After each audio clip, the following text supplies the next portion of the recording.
We had access to everything growing up, and there was no locking things up. There was no filtering of conversations. With our dad being a cop, we had at the end of a hallway a closet that had guns in it. But at the sign of the times, people drove around with gun racks in the back of their trucks. That was all totally common. For us, no filtering, no restrictions. We had access to stuff that probably we shouldn't have had access to, including even television. We had talked about it a while back when you and I were just talking. In our basement, I had cable TV and had HBO. I think I had one of the first hookups in the Magic City. I think there were 12 channels at that time, and most of them were just kind of these informational channels that weren't real channels. Cinemax After Dark. So, no, that hadn't been invented yet. But I did watch a lot of HBO movies. The 1970s, a different time. Back then, guns were left unlocked. Now, if you did that, you could get arrested. You could get in big trouble. One thing I'll say that was almost a perfect storm for disaster in our house was access, and we were unsupervised. So not only did our dad work a lot of times 4 to midnight. Perfect storm. Perfect storm. And our mom worked till like 10, 10:30 at night. No, I've called it before that we were like the original latchkey kids. And again, not separation anxiety, not crying about any of that, but you would think after this one time that they probably would never leave us home alone again.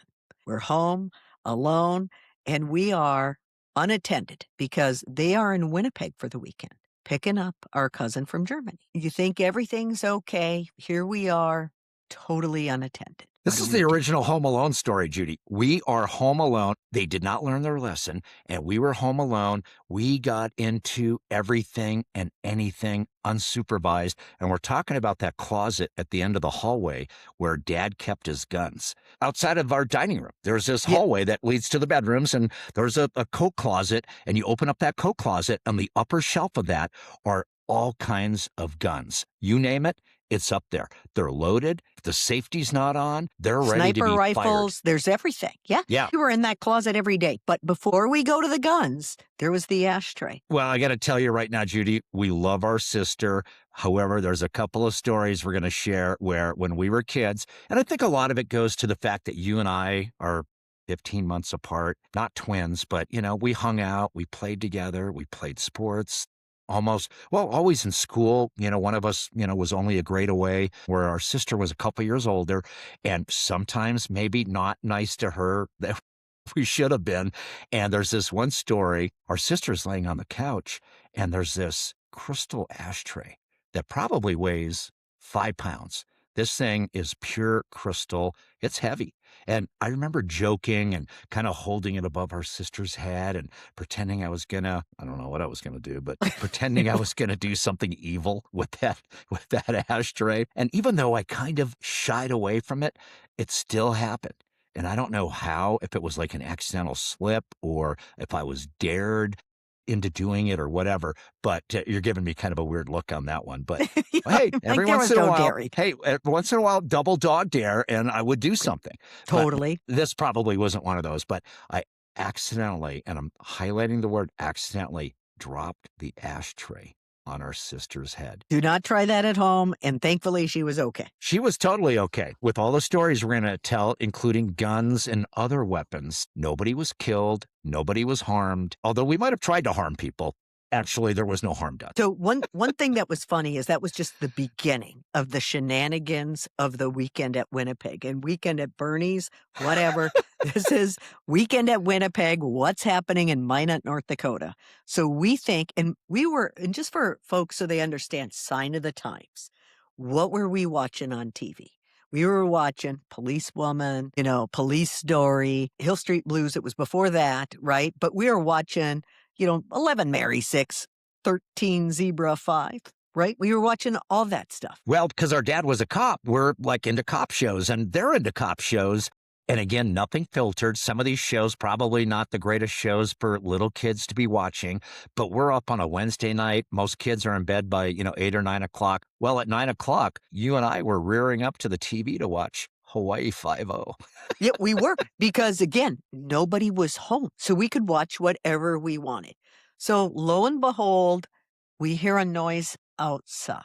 What do we do? Certainly, we're well trained because we've watched all these things on TV. We know exactly what to do. What do? We go to the closet at the end of the hallway and we arm ourselves. Sniper rifle, 9 millimeter. It could have been a 357 Magnum, some other things. We're running around outside, loaded guns, dive rolling in the backyard.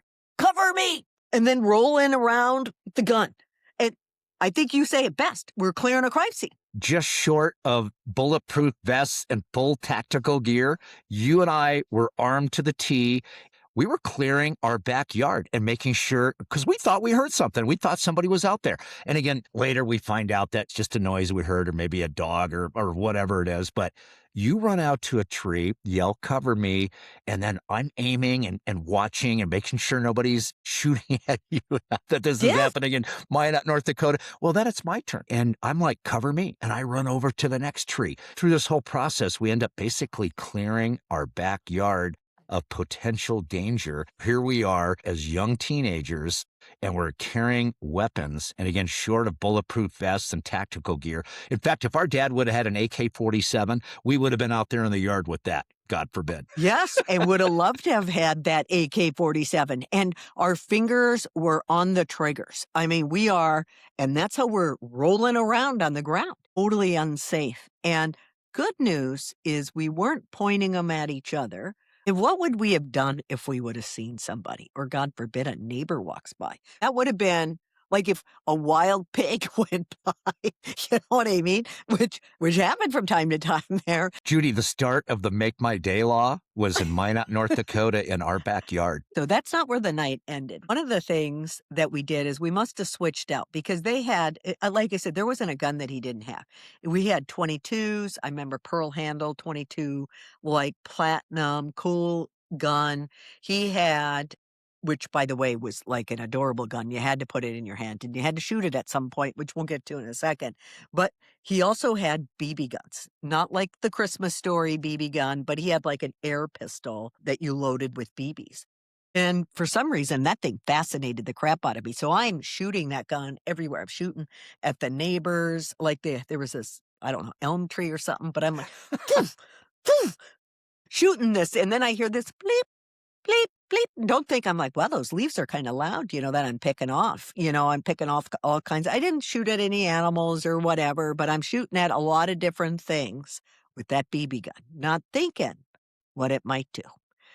So I don't know why I decided to upgrade into that good looking 22, but I remember I go get the 22 and the nice pearl handle. It fit nicely in my little hands at the time. And so I walk to the front of the house, I shout my sister's name, and then I fire the gun.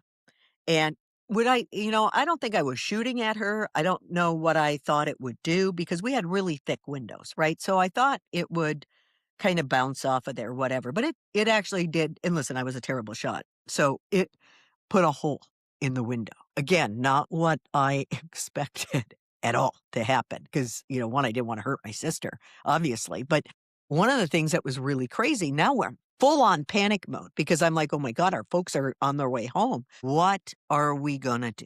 We have to make it look like a crime scene. We put rocks everywhere because it's going Stage to it. line. Yep, stage the crime scene because that's the other thing that we learned from all the TV shows is totally stage the crime scene. We are outside putting rocks by the window, whatever. I don't even know what we thought that was going to do. About midnight or 1 o'clock in the morning, our folks come home and my God, you guys, something happened there. We heard all kinds of noises outside and people were throwing rocks at our windows. And look what happened, and they're examining that hole. Like, oh, my dad's a detective. He probably should have known. But good news, they bought the story for a while. Well, in North Next. Dakota, some crime scenes get covered by nature. Yes, the frozen tundra of North Dakota. It is not just in Green Bay. It is absolutely in North Dakota. So for months it would be covered. The next day I saw our neighbor's dad out there on the side of the house. And he is, I know, I'm just horrified. So those BBs that bleep, bleep, bleep, that was putting little holes in their window, which I had no Wow. idea. I know. Worst neighbors ever. So there's these little holes in their window, and he's looking at it, never said a word. We were like the devil. And it's funny because the family brand, totally not part of that. You know what I mean? Because we had this image of being the perfect family of 5, and it's not shooting out the neighbor's window, and it certainly isn't shooting out our own window. Judy, we were the neighbors from hell. And again, the family brand was cops, family, cop kids, everybody following the rules. No, that wasn't us. We were getting in trouble. We were devil kids from the get go, pulling out guns, shooting out windows. One other story about our neighbor's house that also involves you. They had this French drain that came out from the side of their house that would keep the water away from the foundation of their house. Well, right next to this plastic French drain, which by the way was above ground, it wasn't the traditional underground. You could move this thing. It was made out of almost like a garbage bag, but you could move this thing where you wanted the water to drain to. Well, right next to that was their window well for their basement. And I remember you, as maybe a joke or just some sort of whacked out evilness, took that French drain and actually put it in the window well. So the next time it rained, their basement flooded. Yeah, you're welcome, you know? So, and again, he says nothing, nothing. I mean, never once complained. So crazy. Family brand, totally protected. I think when we moved, they threw a party because they were actually happy that we were no longer in the neighborhood. They were clear of any future episodes or any impending danger from their next door neighbors walking around with loaded weapons and putting French drains in the basement window well and throwing parties and ragers and all that kind of stuff. They were fantastic, nice conservative family, never said a word, never said a peep. And, they could have. And there was another time, and I know you like to affectionately call it the Woodstock party, but there was a 5-day rager at our house when, again, our folks left us to go out of town. This time, for like a week while our dad is at like lie detector school. We have a 5-day rager, and there's people streaking around the pool. And by the way, this was even the worst of it, but there's people streaking around the pool. And one guy stark naked we weren't supposed to be hanging out with this kid, banned. Like, don't even look at this kid. And he was at our party, and he was on the diving board, stark naked at 6 a.m. And our neighbors, the ones that we've terrorized, they actually had grandma over visiting. So grandma is like looking out the window at 6 o'clock in the morning, and is she seeing what she's seeing on the diving board, which is some, high school kids totally nude on there. And then that guy is screaming at her. He's like, "What are you looking at, you wrinkled up old fart?" And then he's like, and now she's got her glasses on because she must have went down and put her glasses on. But again, chaos. Judy, he's out there stark naked, Big Jim and the twins, swinging in the wind. Our neighbors peering out the window, like you said, just staring at him. And he's mouthing off at her. To our neighbor's credit, never said a word about it. We had to eventually go apologize for that. Judy, real quick, one other story that involves our sister. And again, poor sister that took the brunt of a lot of our punishment or evilness or stuff that we got into. And, she tried to keep us out of some of it. But again, you and I were kind of twin devils, twin Tasmanian devils running around, wreaking havoc at a young age. And she was there kind of just trying to, do her own thing. And we were, getting into trouble. Well, one story, Judy, we had this in our garage. We had this broom, a wooden broom with a wooden handle, and you could unscrew the handle part, this like 6-foot handle. You could unscrew that out of the bottom part of the broom. I don't even know why I was doing this, but I'd be sweeping the garage going, "Oh, that can screw out." Well, so I thought, well, why don't I make this into a spear and sharpen the end? So I took that wooden handle out and I went out on the sidewalk and rubbed it back and forth like, a couple hundred times until that end turned into a point. Not knowing that, this broom handle was now rendered useless. It's never going to screw back into the broom. I basically ruined that. But guess what? I got this awesome spear. And I don't even know where I got this idea that I wanted to throw a spear. I don't know if I'm watching Gilligan's Island or some other shows or whatever. I think you had made a comment at one point that, maybe I was interested in throwing javelin. I don't know. So anyway, I make this spear and I'm in the garage, not proud of it, but we'll tell you again, nobody was injured. Don't try it at home. But anyway, our sister comes through the outside garage door into the garage. I'm standing in the garage with the spear, and I throw this spear. And Judy, it's a perfect toss, except for my aim's off, thank God. But it goes, pew! It shoots right by our sister's head and goes boom into the door and sticks in the door. It goes, "Bong, bong, bong," and it's just sitting there. It's stuck in the door. There's a big hole in the door. Meanwhile, our sister's like looking, going, did that just happen? And I'm like, sorry, trying out my new spear. I don't know what happened. Well, thank God again, she didn't get hurt. Nothing happened. However, now, similar to your story with the hole in the window, we have a hole in the garage door. I have to come clean on this. There's no hiding this. There's no waiting out the winter or anything like that. Dad's like, where'd that hole come from? And I'm like, and again, I've got the evidence because we've got the broom handle that no longer fits in the broom, the bottom part of the broom, and still looks like a spear. And I had to admit to Dad, I was like, yeah, I made a spear. I left out the sister part, but I made a spear and I threw it into the garage door. And he is livid, just probably thinking to himself, what is wrong with this kid? What kind of animal lives in this house? Well, and again, I don't even know what made you think of making a spear and then to throw it. Who does By the that? way, I think that expression, somebody could lose an eye, probably came from our house. Crazy that that happened. Well, and again, in the spirit of being like the worst neighbors ever, too, we had the neighbors behind us. Judy, are you going to talk about the rock fight? I was, Okay. because we started off by throwing rocks at the neighbor kids, which is horrible, just horrible. Well, they're smaller than us. The fact that we're throwing rocks at these little kids is really weird. And I think their mom and dad finally got involved or came out and said, hey, what's going on? And thank God we didn't hit anybody. So again, as we keep saying, no animals were harmed in the filming of this podcast. Well, I don't even know why we thought that was okay. And, we ended up building like a 6-foot fence with, you know, I guess sharp points on the end of it. Now that I think about the irony of that is kind of funny. But at some point, the rock fight, we turned against each other.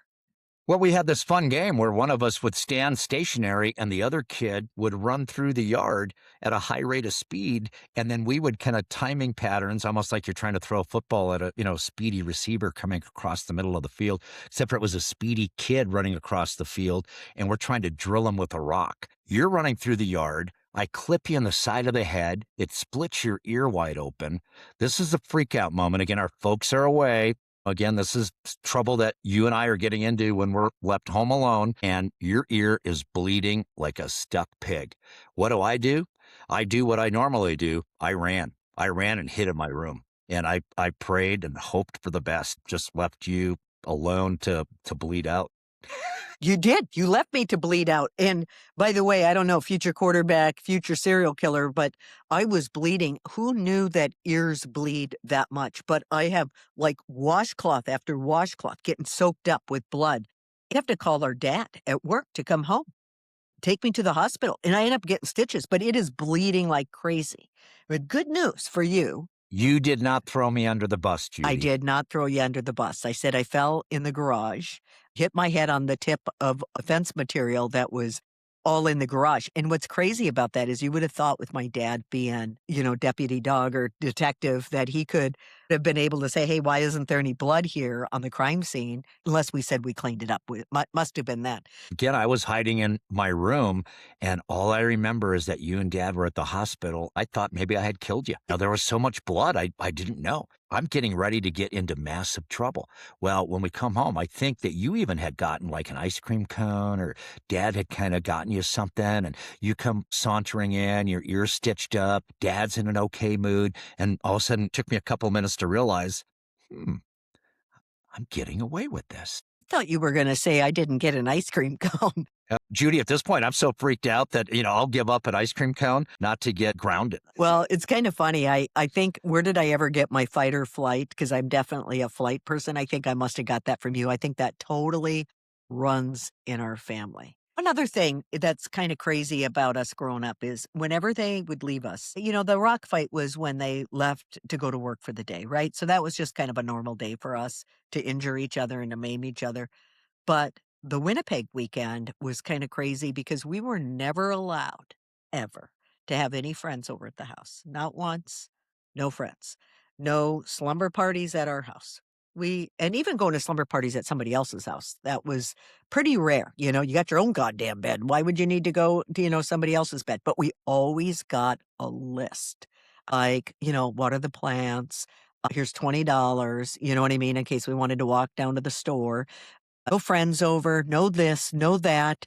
Just a long, depressing list of things we couldn't do. Well, the friend thing was weird because everybody had friends over after school. Let's go to Billy's house or Todd's house or whoever's house and hang out. And you wait for the parents to come home from work. And we weren't allowed to do any of that. We had to go home. We had our list or kind of the rules to follow. Also, this is Minot, North Dakota. Again, 1970s. We're growing up.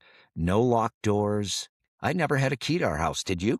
Nope, never. Not Yeah. one single key. Judy, it makes sense. Obviously, we have a swimming pool later, and we don't want anybody to come over and drown, and our folks are concerned about that, as they should be, so I get that. But even before that, or even outside of the pool, we weren't allowed to have kids over, which was kind of weird, and also kind of kept us a little bit sheltered, I think, from some of our classmates because you didn't get that after-school bonding. Also, again, close to the vest, family brand, where our mom and dad were always about keeping everything close to the vest and not talking about our business. And I remember one of our dad's favorite saying, was always, well, if Mark walked off, a bridge, would you do the same thing? And I always thought to myself, well, if it looked fun and that's what everybody was doing, maybe I would frickin' do that, Dad. But you If could Mark never. dropped an ashtray on his sister's head, would you? Well, guess where Mark got the idea. It is funny because the family brand, and I think part of that was because they didn't want anybody, and it started very early with some of these things. They didn't want anybody to see what we had. And the best way to do that is just to keep people out. One of the other things, too, that I also remember, besides the brand of not being able to have people over, again, we didn't talk about our business. We didn't do anything, but we wanted to give the appearance of like that perfect family. It was to protect my dad's job. We're not those bad kids. So we had to always kind of set an example. But one thing that's kind of crazy, too, is I know we talked about the Winnipeg trip, but the Winnipeg trip, it ended up that we had multiple detectives in our house. And I know you always say we had some houses have bad cop. And our dad was the only cop because our mom was like an interior designer. But we had bad cop. But I'm going to say she was probably the real detective.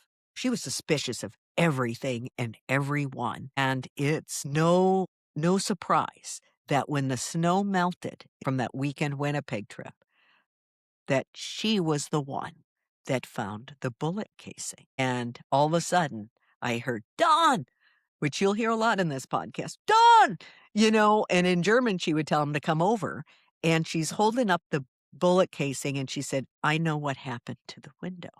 Now, they didn't know that it was us, and they didn't know that it was their own bullet casing. Well, that was until they ran the DNA test on the bullet, Judy, and found your fingerprints and DNA. Oh, no, I'm kidding. The DNA had not been invented yet. But one other quick Detective Wilhelmina story, because you're absolutely right. She found out more than our dad did. Our dad, maybe busy being a detective at work and done when he gets home. But Wilhelmina, our mom, I'll give you a quick story, snuck off to Rugby, North Dakota one night to stay in a hotel with a friend that I went to high school with. And I was supposed to be working all night as a dishwasher at the truck stop. The friend and I drove to Rugby, hung out, snuck out a little bag of weed. We had some alcohol.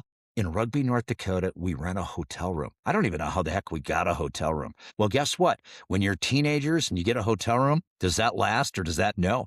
We got kicked out of our hotel room in the middle of the night.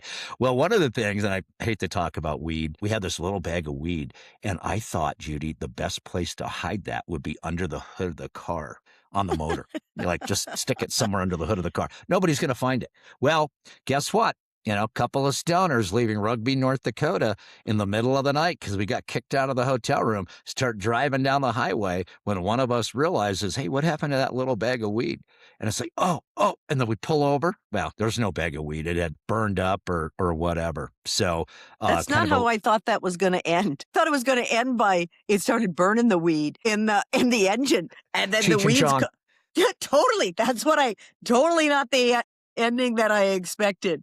So the cabin of the car got completely smoked out, Judy. It was Cheech and Chong, Up in Oh, Smoke. So Home Alone and Up in Smoke, before any of those ever came out, happened at the Schneidecke household. So I get away with this because, again, the folks think I'm working at the truck stop. It was about a week later where our mom is in the basement. She's in the laundry room.